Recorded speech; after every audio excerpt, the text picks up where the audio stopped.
guess we can get started on our amazing panel. I'm going to pass it off to you all. Thank you so much for joining us. Okay, do you want me to take it from here?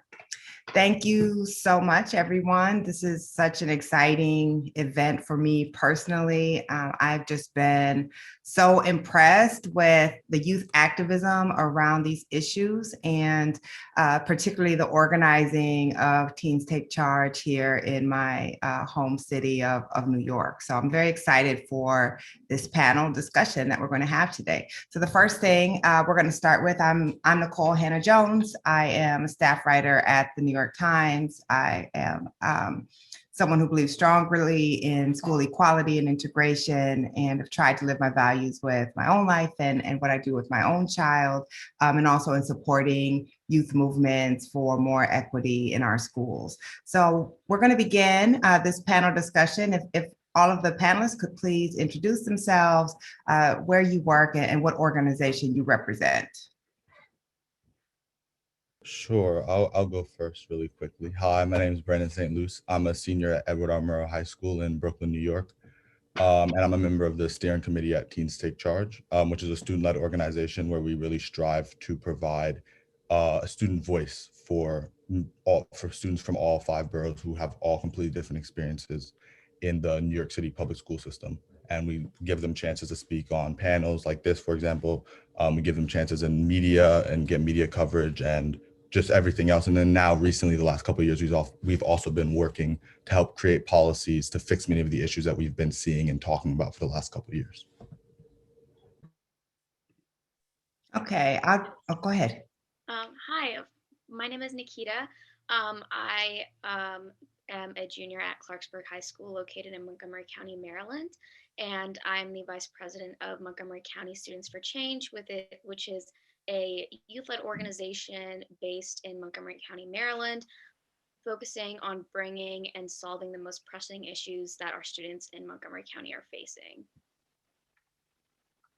Hi, everyone. My name is Sonia Green, and I'm a senior at Hillside High School here in Durham, North Carolina. And I'm working with the Southern Coalition for Social Justice Youth Justice Project, and we focus on dismantling the school-to-prison pipeline. Excellent. So could I would love if each of you could just briefly talk about how did you get involved in this work? How did you go from being students to student activists? You have enough on your plates. You guys, I'm sure, live normal lives in every other way, but how did you move from being just kind of being acted upon to deciding that you were going to be the actors? We can start with Sonia, and then we'll just go around. So when I started high school, I think I always knew that I wanted to get into this type of work, but the opportunity to do so was never really made available to me until this year as a senior. I started with something called the Made in Durham Youth Network, and they kind of exposed me to the Youth Justice Project. And so it's kind of just a matter of, I'm like taking those resources from other individuals and kind of seeing where you feel you want to fit in. And so I kind of just heard about these opportunities from other sources, like a community-based organization I'm a part of, and it just kind of happened for me. Okay. Brandon, would you like to go next? Sure, I'll go. Okay, so in my experience, I think I've always really seen the issues that were happening in the school system. So just for context, for people who are not from New York, there are like tons and tons of schools. This whole school system is 1.1 million students. So as I was going from my elementary school, and then I went to a completely different middle school, and then I ended up actually transferring middle schools in 8th grade, and especially that middle school experience where I had two very good schools when you look at the numbers of them, based off like the academic performance. But one of them was extremely undiverse, and the other one, well, both of them were extremely undiverse, but one of them was like mostly Black and brown students, and the other one was mostly white students. And then the differences in resources that I saw them getting when they were both kind of performing the same amount, and also the amount of extra work that most of the brown and Black students had to do to keep up with everyone else. I really saw that as an issue, and I was able to identify that and see that kind of recognize that as a problem. And then when I got the chance, I actually ended up hearing something about Teens Take Charge when I was working at the Brooklyn Public Library, and this is sophomore year. And through that, they were talking about the same issues that I kind of saw myself. And so then I was like, yeah, I definitely really want to get involved in this. And then since then, I've just been involved. Right. Last but not least on this question. Yeah, so I actually moved to Maryland from Wisconsin when I was in 8th grade. And I think from then, again, like most of my fellow panelists, I kind of always knew that like I really wanted to, go into social justice. And after the 2016 election, that really hit me. Like I really wanted to do a lot of more local organizing and be more involved in my community and see how I can help out the people around me. And going into high school, I was hearing about all these different things that were taking place in my county.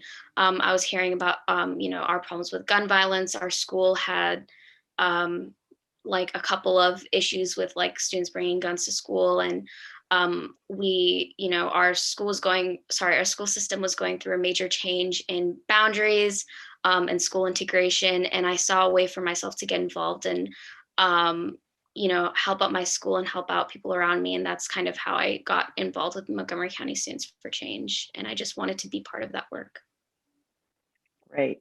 Thank you all for sharing that. I'm gonna go to you, Brandon. So I know that Teens Take Charge has been really visible in the fight for school integration here in New York City.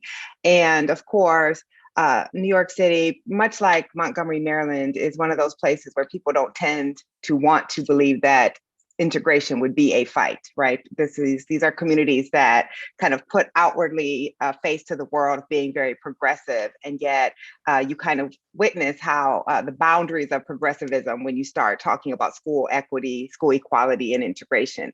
So can you talk about what you have learned about your city, your community, and doing this work in the past couple of years, and what impact do you think that you and your peers have had over the conversation and fight over integration? Yeah, thank you for the question. I think for starters, the first thing is just it showed me my work with Teens Take Charge and everything that I've been doing has definitely taught me the importance of my voice, the importance of student voice in the conversation, especially when you're talking about schools, since we're the people that the school system is really supposed to be serving. So having somebody on the table that can really have that conversation with people and talk about firsthand experiences of what they're actually going through, I think is super, super vital and something that it's just taught me is super important. I think beyond that, I think I've kind of also just learned a lot about how long it takes for bureaucracy to make changes. So even when we've been working on policies, and I mean, if you go on our website, you can see all the stuff that we've kind of been advocating for and meeting with the chancellor and speaking with the mayor on phone calls, even over on live on the radio. And then like meeting with the deputy chancellor, meeting with lots of people and kind of showing, not only just saying what we want to be changed, but exactly the steps they can take to change it. And it's still just taken so long, and they still haven't even made any real substantial tangible changes that I think they easily could have, especially I want to just say during the COVID-19 pandemic, when everything has kind of been put in disarray and certain systems that normally would be in place and tests that would normally be taken weren't taken, obviously, because everyone's been at home. And so it's been an interesting experience. And I think when you have a mayor that's been there for 4 or 5 years, that's been 5 years, that's been toting like a equity and excellence agenda, but also maintaining the same discriminatory screens that are kind of taking away from the quote unquote excellence and equity that he's been talking about. There's a disconnect, and I've kind of learned about the fact that even if people are saying certain things or that they stand for certain things, they're not truly standing for it. When I feel that when I look at the mayor and I look at the chancellor, I look at a lot of the people in the DOE, it seems like they're listening to a small minority, I should say, of the white parents that are only around like 15% of the student body, instead of the majority of students that are getting negatively affected. Because I think just one of the things that people have to understand when they're talking about the school system in New York City is that it's the majority of the students that are kind of really, and for lack of a better term, getting screwed over in this case. Not that the minority of the students are getting screwed over and it's like most of the students are doing great. It's a small percentage of the students that are doing great that also just not coincidentally happen to be students who are also of normally higher socioeconomic status and normally white students.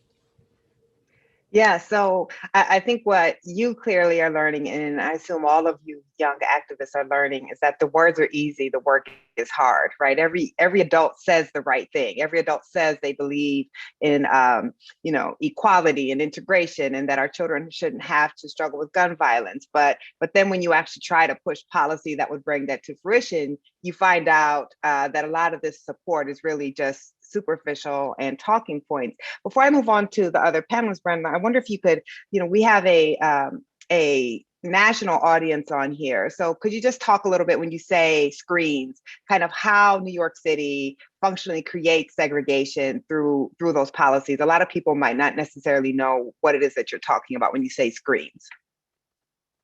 Yeah. So really quickly, screens are an admissions process that around 1/3 of the high schools and a couple of the middle schools use in New York City. And so again, as I said earlier, there are 1.1 million students. So especially when you're applying to high school, it's a huge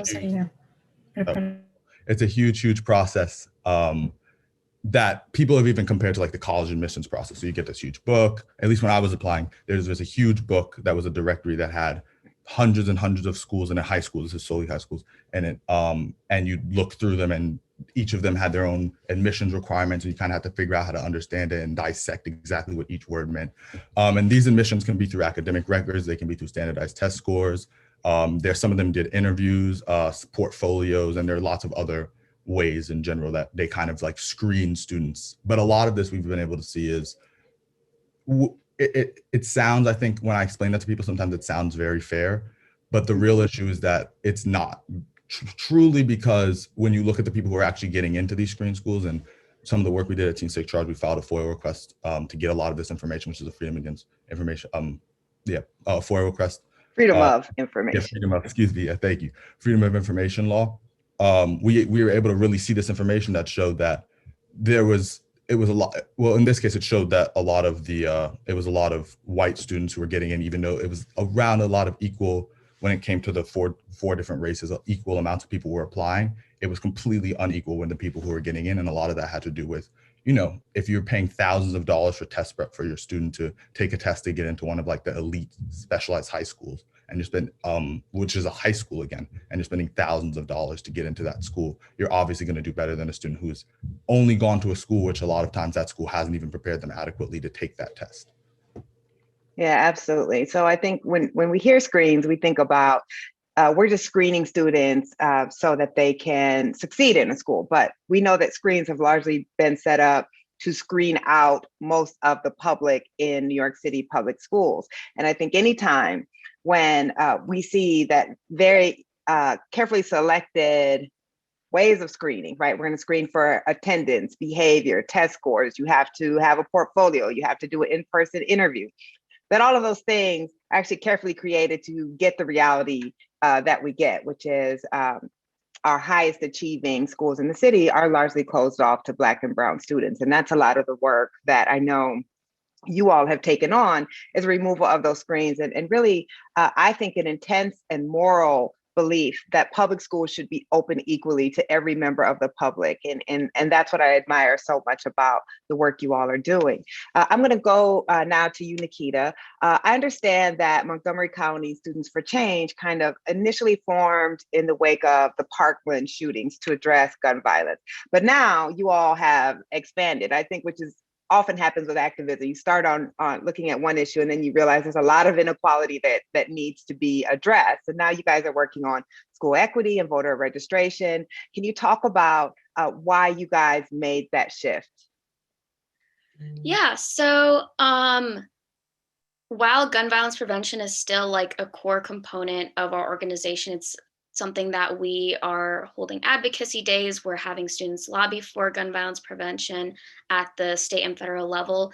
We wanted to kind of turn into an organization that really served the students, and students would be able to bring their ideas to the table. They would be able to act on them. They would be able to lead these projects and initiatives. So we really turned into more of a project-based model organization where we're having, our members come up with like our ideas and our initiatives. And as you said before, there are so many different issues to mobilize on, and we really wanted to have a more reactive way of organizing where, we're focusing on the issues that students feel are the most pressing. And one thing that we started out with after our main focus of gun violence prevention was mobilizing around our, having the task of doing this countywide boundary analysis, which is something that I know a lot of students in our county have been advocating for. This started in like the 2018 to 2019 school year, I believe, where our organization really pushed for an analysis because we saw, the inequities in our counties from up county to down county, where we have like a lot of schools that are majority white and majority Asian schools, getting most of the resources. Their school structures are really nice. They have, the best teachers, the best facilities. And then we have a lot of majority minority schools in our county that are, almost at the stage of falling apart. Some students are missing school because like a hallway is blocked off because, part of like the roof fell down or like the vent's not working. So we really wanted to push for that. And then from there, we've been able to try and focus on a more wide variety of issues. So this past November, we, introduced an initiative called MoCo to 100 to register 100% of our eligible seniors in high school in order to register, in order to vote for the November presidential election. So from there, we wanted to, and we have been able to work on initiatives and issues that address some of the most pressing issues that students in our county are facing.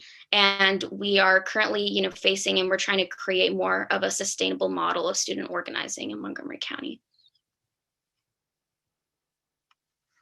Oh, sorry. I was saying I feel like it's not a Zoom talk if at least one person doesn't start speaking on mute. So I've gotten that out of the way for everyone. Anyway, I was just saying, Nikita, I just think that that's so excellent. And thank you for that answer. I'm going to come now to you, Sonia, and I want to talk a bit about you all just released a new platform called Liberate To Educate, which I love. So tell us what's in that platform and what are the problems that this new platform is seeking to address? So Liberate to Educate was created with the Youth Justice Project. Over the summer, we had a 2-day summit, or I believe it's 1 day, I'm not sure, but we had a summit and we kind of discussed some of the issues that we as students saw in Durham Public Schools. And that summit was really the basis of what eventually became the Liberate to Educate platform. Because the Southern Coalition for Social Justice and the Youth Justice Project, our core goal is to dismantle the school to prison pipeline. We came up with a list of 5 demands that we believe, when they're all implemented together, can help students. So we've got demands from removing school resource officers, which is going to be one of our most controversial demands. And basically what we're trying to get across with that point is that a lot of times when you tell people, hey, we would like to remove school resource officers from our schools, a lot of parents can sometimes get very nervous and say, well, what are we going to do instead of that? And that's why we came up with a list of 5 demands, because we believe that these demands are essentially the alternative to the school resource officers. And so that's something that we're really trying to get across. But we have demands from implementing safe spaces at school and mental health spaces. We want to implement culturally relevant curriculum for students so that they can learn more about their cultures and their identities. We're trying to end exclusionary discipline and implement more school-wide restorative justice practices. We're trying to, let me see what else we're trying to do. We're also trying to liberate the school environment by removing academic tracking, and giving students more choice with the courses that they decide to select. And so all of that to say that we're basically trying to, I believe that everyone's got this idea in their head of, the ideal school where it's serving the students, it's for the students, and students can feel safe, they can feel happy, they can feel like their voice matters at the school. Whenever they wake up and they go to school, they feel excited to go. They know I'm going to learn about things that interest me. I'm going to be in a place where I feel safe. I don't feel like I have police officers who are following me everywhere. I don't feel like I'm being targeted because of how I look and who I am. And so we're really trying to wrap all of these hopes and dreams and wishes up into our platform, where we made it very, concise, so that it's very easy for people to understand. And I guess that's the best way to describe everything that we're trying to accomplish. Thank you. So I'm just going to ask you all one more question before I go to the audience questions. But I wanted to ask you, it's one thing when there are adults standing at these meetings or adults trying to agitate for more integration, or on the other side of that, folks trying to advocate to maintain these unequal systems that we already have. And people sometimes dismiss adults as, this is about you being just political, or, saying that we don't really understand why this is necessary. I think it is much harder. I have watched when a student stands up and says, these screens prevented me from getting into a school that I was smart enough to get into, and that made me feel unworthy, right? Or when you have a student who says, I've never gone to school in my life with a student of another race, and you guys did this. Can you talk about the power of you all being able to speak on your own behalf? It is clearly important to have allies who are adults, but speak about the power of you standing up and saying, we are having to bear the brunt of these systems. We are having to live under the decisions that adults are making on our behalf. Can you speak to that for me? And also how you think adults respond in ways, I guess, that you find supportive, or in ways that you find disheartening to youth advocating for what they need? And we can start with Nikita. Yeah. I know it's gotten ugly down there a little bit.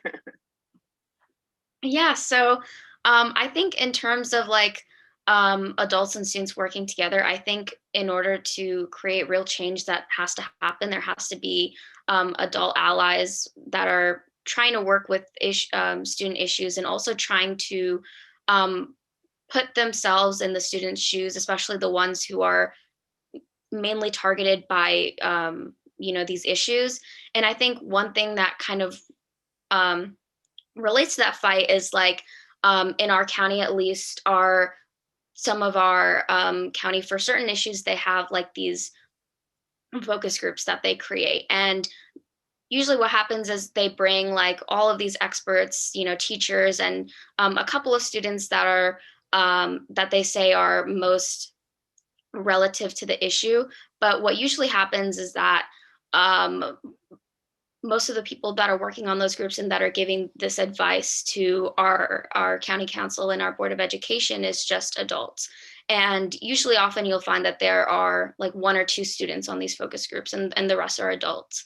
And which is really disheartening for us, because, the students who are most affected by, these issues, whether it's a focus group about SROs or focus groups about farms, they aren't being given a chance to be at the table. They aren't really being given a chance to kind of share their experiences on how they've been affected on these issues. So it's incredibly important for, adults and just,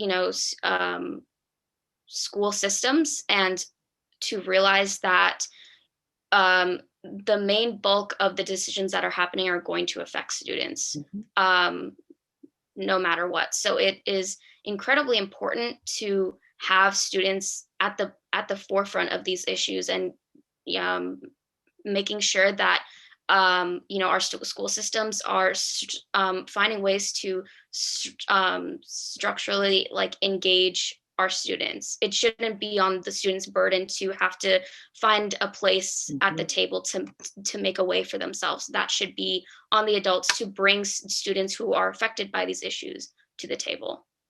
You said a word right there. I hope all of the adults listening to this call hear that students shouldn't have to force themselves into the conversations. We pretend that these conversations are all about what is best for kids, and students, and then we basically leave students out of the conversation.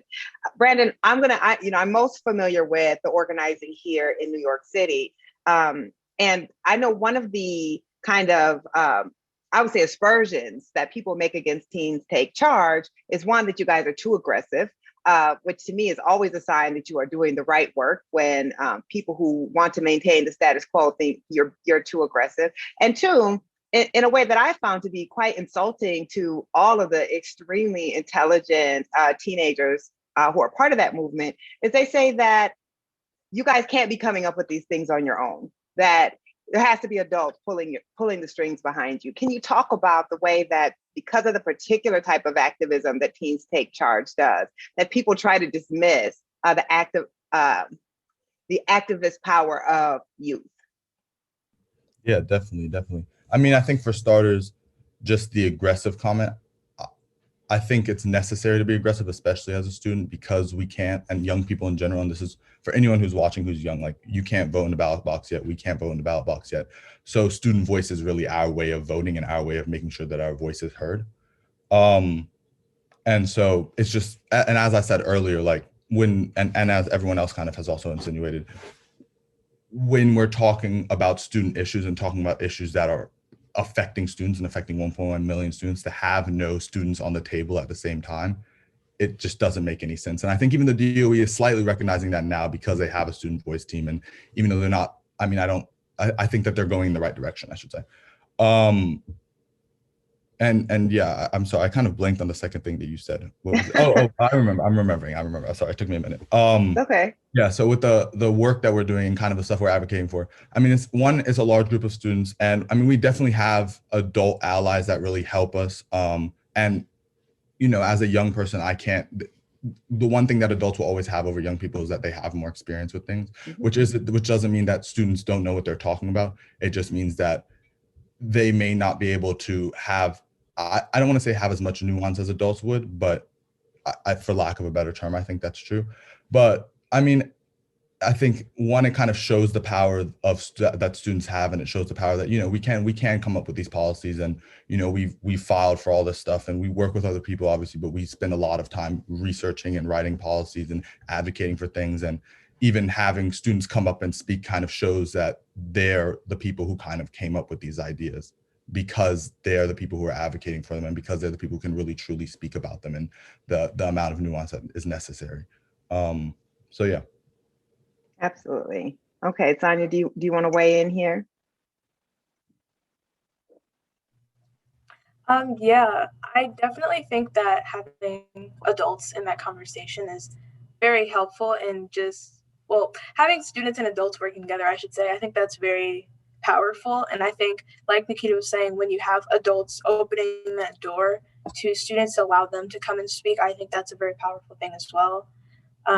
Something that I like to kind of always share is the fact that I think that it's also important to understand the student's story and what students are dealing with, you know, outside of school, and the kind of things that students, when you have adults in positions of power who are really trying to get to know students as well, maybe not just bringing them in, but getting to know who they are as people. I think that's also very powerful, because even at my own school, our principal, his name is Dr. Logan, and I always like to give him a shout out, because he's the type of principal who takes his position really seriously, but he also takes the time to come walk through the hallways and talk to students and ask them, you know, how's your day going? How are you doing? He sits in the cafeteria with students, and students will come up to him all the time and say, hi, Dr. Logan, how's it doing?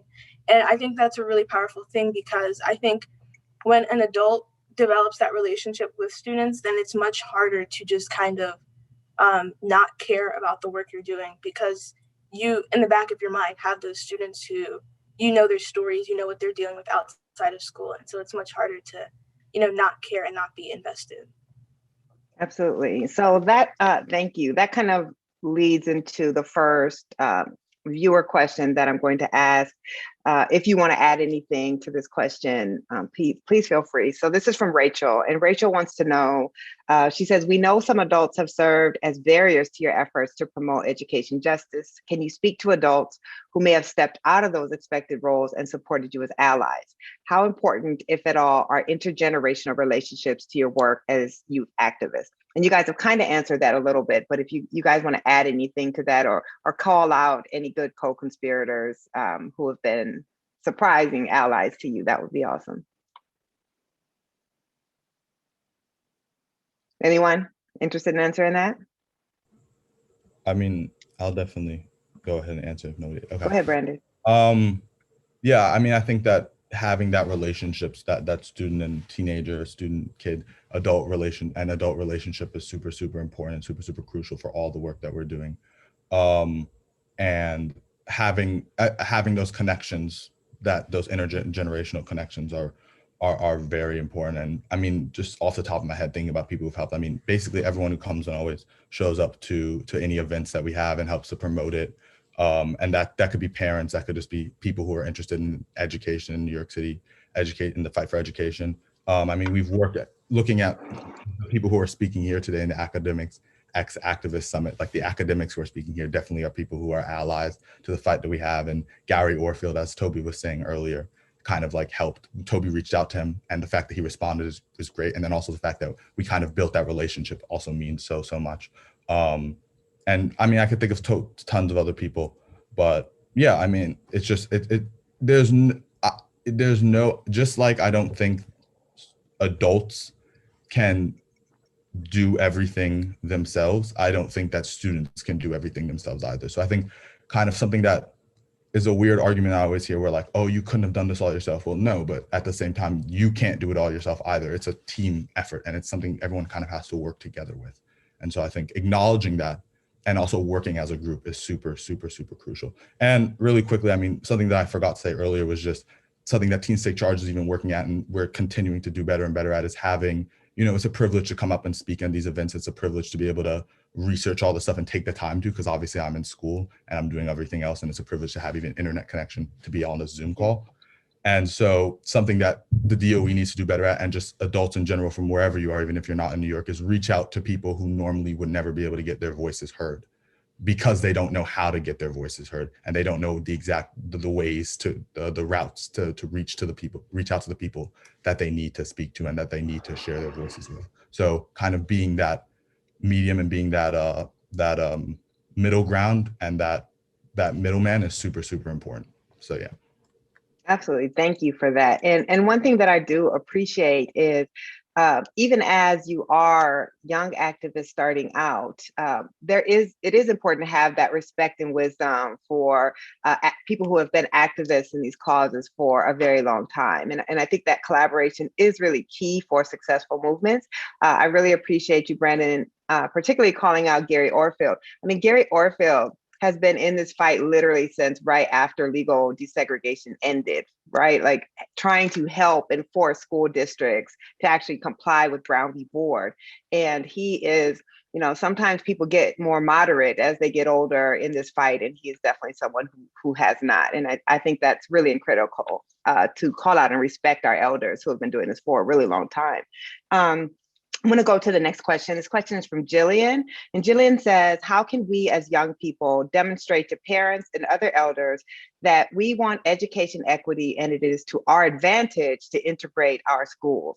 And I would actually love if Nikhitha, if you could talk to this, because I'm sure you're aware, in this country, in the context of school segregation, one of the ways that people who are opposed to equity, they try to use Asian American students as a wedge, right? They try to use Asian American students, academic success or perceived academic success to justify maintaining a system, because then they're like, it can't be about race, right? It can't be about race because these non-white students are being successful. So I would love if you could talk about how young people can demonstrate to parents and others that educational equity is an advantage for all of our students and not just Black and Latino students.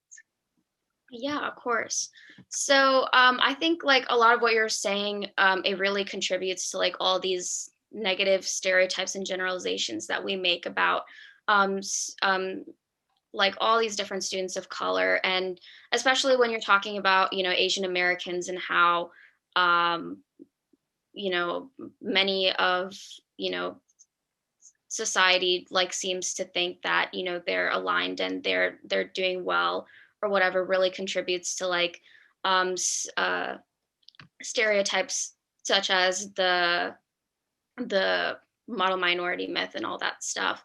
I think, one way that students can really, show that, and, things that we have been doing is really trying to, be at the forefront of these conversations and talking about, experiences. And I think when we talk about educational equity, it's not, it's about like a majority of factors. It's about making things more equitable,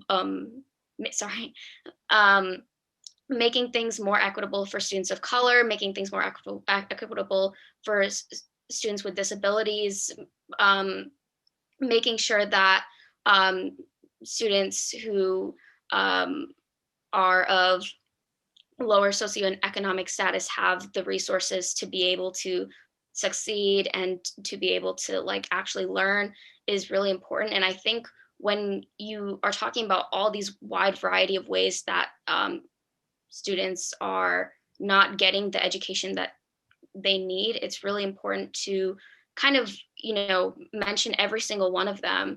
And also, make sure that adults are understanding that students, when we're doing this work to make educational equity a reality for all students, it's like hitting hard on us students as well, and adults need to understand that like when you're talking about these issues, it's really important to engage the students who are affected by these issues the most. And I think this also connects to what Brandon was saying about adults taking the time to go out and meet the students who wouldn't normally be at the table, compensating students for their time if they need it, because they're sharing their stories and their experiences, and providing like a two-way form of communication for students to be able to share these experiences. And for students who haven't ever been at the table before, like doing your research, going out to the schools and reaching out to the students that are most affected by this, encouraging them to, have their voice, giving them, volunteer hours or compensation is really important. But just making sure that when we're talking about educational equity, it's affecting more than just a minority of students. It's affecting more students than people realize. Excellent. And I would argue that one of the biggest arguments for integration is what happened in our Capitol on January 6th. I think that if we were to trace the educational experiences of so many of those people who went into that Capitol, that they have had a very insulated and segregated, actually, the most segregated group in American education are actually white students, who are the most segregated away from what the rest of our country looks like than any other group. And that I think what we are seeing is because we have a group of people who are growing up in a multiracial country, but whose world is not multiracial at all. And that actually creates a great deal of fear and misunderstanding. And this is really the true power of what public schools are supposed to do. They are supposed to be the place where we all can come and have a common experience and grow and learn together. I'm going to ask one more question, and then I think it's probably going to be time to close it down. This one, I'll start with Sonia, and then if we have time, the rest of you can answer. This is from Linda, and Linda wants to know, what motivates you all to keep fighting for educational equity when you face barriers to change or denial to the truths you all bring to those who hold the power to implementing hierarchical change? Or she's using the big words. Okay, so what motivates you all to keep fighting when there are a lot of barriers, and people, again, will say they believe in what you're fighting for, but don't actually want to pull the policy levers that would bring about the change? What, You can start, Sonia, and if we have time, I'll let you, Brandon and Nikita answer as well. Well, my high school in and of itself is something that motivates me. We are essentially the Black and brown high school of my school district. So we have about 75% of students who are Black, and then about 25% of students who are Latinx. And that encompasses everything from, we have a large ESL population, so students whose first language isn't even English. We've got students who are in like all sorts of things. And I think that in and of itself is something that motivates me.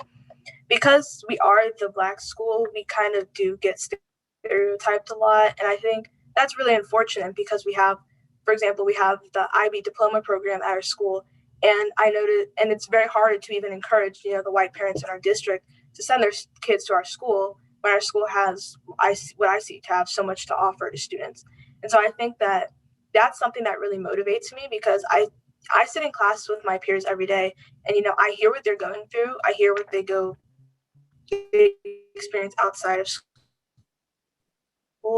I hear the struggles that they encounter, their dreams and their aspirations, and I hear, the barriers in the back of their mind that they know they're going to face. And so I think that in and of itself, just hearing people and hearing what they go through, I think that motivates me. And then also my sister motivates me as well.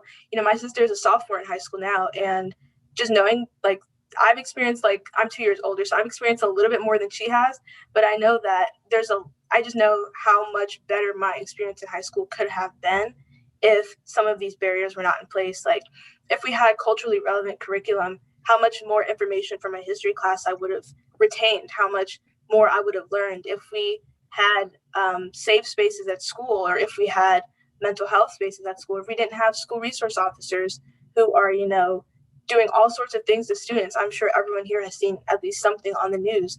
And so I think that just it's really hard, like I said earlier, to ignore a lot of the things that are going on when you see the faces of the people that they're going to affect each and every day.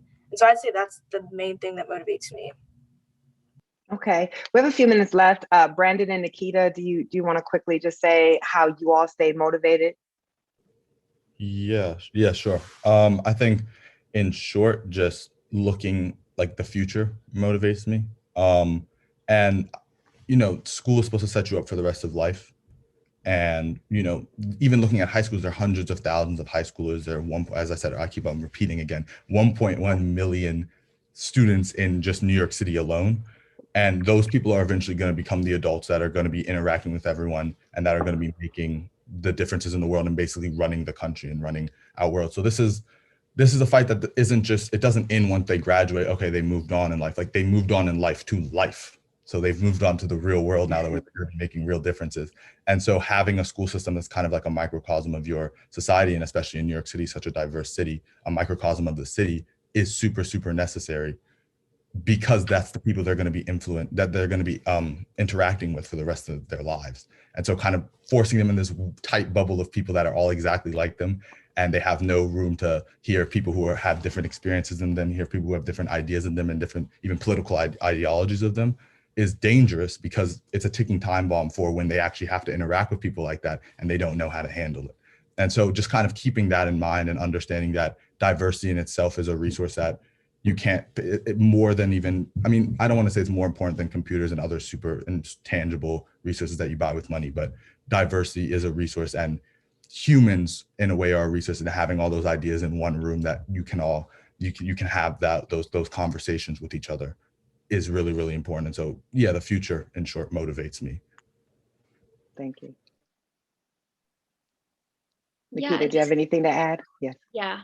And just to add on to that, I think when you are fighting for, all these different issues, and when you hit a barrier, it's really hard, but it's important to realize who you're fighting for, and how much this change is needed in your county, in your country, in your state. I think when you think about it like that, it's almost like you have no choice but to move forward, because when you think about the reason why you're doing your advocacy work, whether that be for more student engagement or for more for the removal of SROs, or to make education equity a reality for all students. It's really important to look and to realize who you're fighting for and why it's important. And also it's important to keep on, like, when you face a barrier, it's important to keep on fighting, because you're inspiring the next generation of student advocates or advocacy to take place.